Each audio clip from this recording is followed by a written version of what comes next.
Jarumi.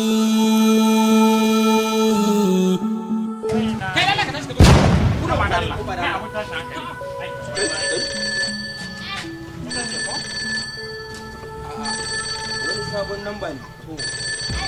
Bari daga mu. Kada ita ce. Ita ce.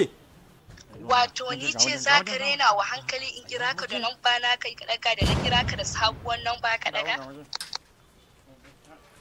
To wallahi rayuwarka na cikin haɗari kuma yau in ne niyya za ka zo Sambisa. Na rantse miki da Allah ba haka bane. Wallahi tallahi dawowa na gida kenan dan sa wayan a caji babu caji. Dallahi mun shiru. To me yasa da na kira ka da namba na baka daga ba? Wallahi ba haka bane. Allah idan ban aure ka ba zan iya mutuwa. Kuma wallahi idan na mutu saboda soyayya kaf dangin ku sai abun ya shafe su. Dan Allah dan Annabi in tambaye ki mana dan Allah. Ina jin ka. Ni kan dan Allah dan Annabi me ne kika gani a jikina ne? Da yasa kika manne min? Mata ga alamar star ba? Abubuwa da yawa mana. Tauraro. Ni dai na sani a cikin kyawawa wallahi ni mummuna ne.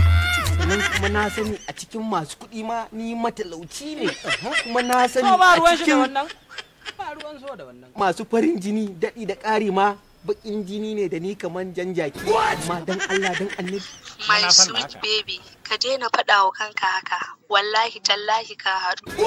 Na rantse da Allah ka yi mugun haɗuwa, ka ganka kuwa. Na rantse miki da Allah baki ganni a zahiri bane, wallahi tallahi jina ya fi gani na. Dan Allah dan Annabi ki rabu da ni. Allah fara gaske nake ma my sweet baby ka haɗu. Ni wallahi kaf cikin maza ban taɓa ganin wanda ya min ba sai kai. Shi yasa kawai na ce aure da kai ba fashi. Kuma wallahi ka sani a cikin biyu ne, ko ka kawo kanka Sambisa ko kuma a kawo ka. Gwara ma ka kawo kanka, don kuwa idan ka bari aka kawo ka jikin ka zai kaya ma. Ni wallahi baki san ma me ba. Na rantse miki da Allah cututtuka ne da ni akalla sun kai 19.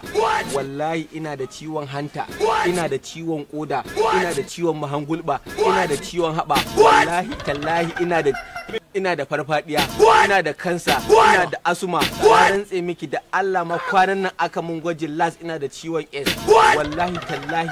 My sweet baby ka kwantar da hankalinka, cuta ai ba mutuwa bane. Ni zan yi rayuwa da kai a haka. Da ki zauna da ni a haka? Eh mana, me zai? Inna lillahi wa inna ilaihi raji'un. Baiwar Allah. Kawai ka zo ka Sambisa, kaga akwai likitan babanmu sai mu dinga zuwa duk sati yana duba.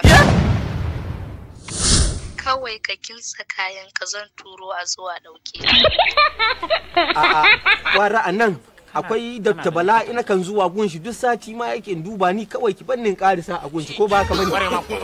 Na fahimci take-taken ka ba son tafiyan nan kake ba. To wallahi tallahi sai ka zo, ko kana so ko ba ka so. To dala kar ku sha'afa. Wannan shiri za mu ci gaba da kawo muku shi, amma ba sai kun danna subscribing, kun yi liking, so samu ma ku yi share domin wasu su gani. Amma ban kana da subscribing so ɗaya ya isa ba, kar ka saki. Yawa sai ka rana musu an cire ne, dala kar kai na biyu. Yau shikenan. Wannan shiri mun yi shi ne domin nishadi da kuma faɗakantarwa ga wanda suke hada nambobi domin kiraye-kiraye. Mun gode ku yi mana subscribing a wannan channel.